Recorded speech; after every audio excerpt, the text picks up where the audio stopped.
इस राजकीय संस्कृत महाविद्यालय की परंपरा है तो मैंने पुनः जीवित करने का प्रयास किया हूँ। जब से मैं यहाँ प्रधानाचार्य हूँ, शैक्षणिक कार्यों में भी बढ़ चढ़ के महाविद्यालय भाग ले रहा है। और आप कमोबेश देखते होंगे कि मासिक रूप से एक कार्यक्रम या संगोष्ठी मेरे महाविद्यालय में होता है, ऑफलाइन ऑनलाइन। उसी श्रृंखला में आज दूसरा दिन है। बहुदेव जी की स्मृति में एक अंतर्राष्ट्रीय व्याख्यानमाला हो रही है, ऑफलाइन ऑनलाइन दोनों। इस संगोष्ठी में विभिन्न विषयों पर भारत के जो मूर्धन्य विद्वान हैं उनका सारगर्भित विचार जो है सो सुनकर जो संबद्ध छात्र हैं, शिक्षक हैं, वो अपनी शिक्षा को जो है बुझा रहे हैं। और इस ढंग का जो प्रयास मेरे महाविद्यालयों द्वारा निरंतर किया जाएगा।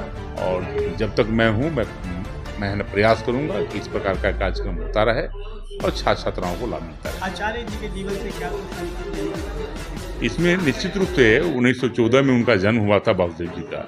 निश्चित रूप से 20वीं शताब्दी के मूर्धन्य विद्वानों में उनकी गिनती होती है। एक प्रकार से संस्कृत के लोगों में उन्होंने दधीची के रूप में काम किया है, जिनके विचार और वाणी और लेखनी से संस्कृत जगत समृद्ध हुआ है।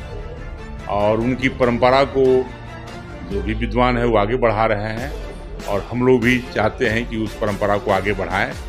और उनका जो योगदान है संस्कृत के क्षेत्रों में वो अमूल्य है, जिसको हम लोग जैसा विद्वान और आने वाली पीढ़ी के लोग बनाए रखें, उनसे प्रेरणा लें। जो वेबिनार है वो अंतर्राष्ट्रीय संगोष्ठी है जो अमर वाणी कवि परिषद उत्तर प्रदेश और राजकीय संस्कृत महाविद्यालय पटना और भरत मिश्र संस्कृत महाविद्यालय छपरा इत्यादि कई संस्थाओं के संयुक्त तत्वावधान में ये आयोजित हो रहा है। इस संगोष्ठी में आचार्य वासुदेव द्विवेदी शास्त्री जी के व्यक्तित्व और कृतित्व पर विशद चर्चा हो रही है। सब लोग अपनी अपनी राय रख रहे हैं, क्योंकि आचार्य वासुदेव द्विवेदी जी की जो रचनाएं हैं वो गद्य में भी हैं, पद्य में भी हैं, निबंध है, बहुत तरह की उन्होंने हर तरह से रचनाएं रची हैं।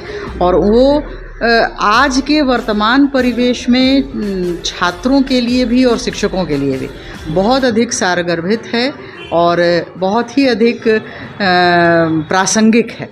इसीलिए इस पर जो चर्चा हो रही है वो बहुत ही लाभदायक होगा हमारे शिक्षक समुदाय के लिए भी और छात्र समुदाय के लिए। अभी सेमिनार चल रहा है, यह 2 दिवसीय सेमिनार है।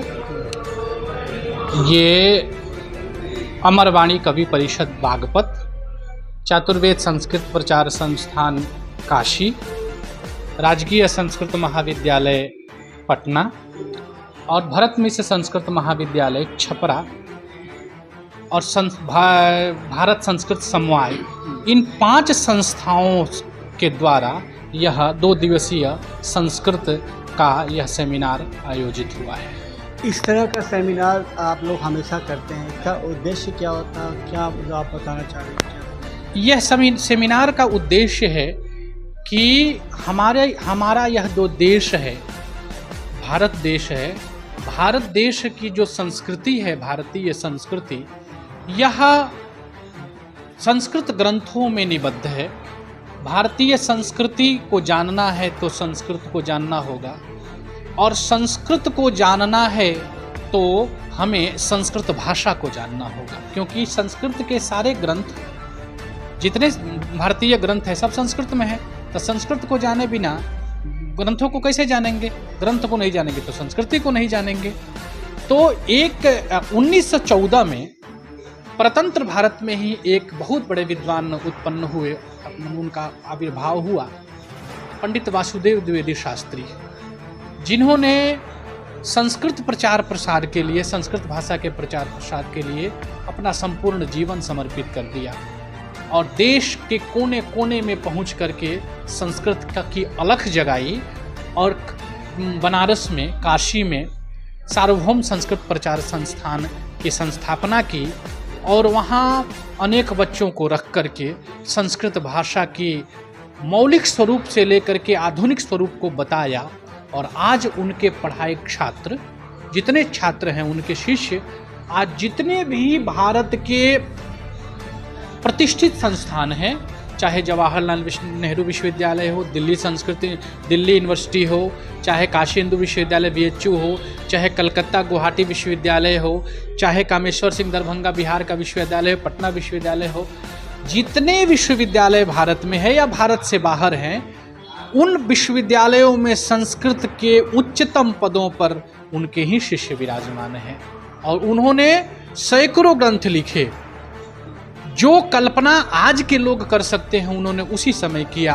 बाल साहित्य हो, प्रौढ़ साहित्य हो, गीत साहित्य हो, गजल साहित्य हो, निबंध साहित्य हो, नाटक साहित्य हो, चंपू साहित्य हो, हिंदी साहित्य हो, इतना बड़ा योगदान किसी संस्कृत व्यक्ति का संस्कृत जगत में हमारी दृष्टि में नहीं है। इस योगदान को देख करके तत्कालीन प्रधानमंत्री श्रीमती इंदिरा गांधी ने उनको काशी में बना बनाया मकान गिफ्ट कर दिया कि आप संस्कृत का प्रचार प्रसार कर रहे हैं, आप ये संस्कृत का के लिए यहाँ मकान ले लीजिए।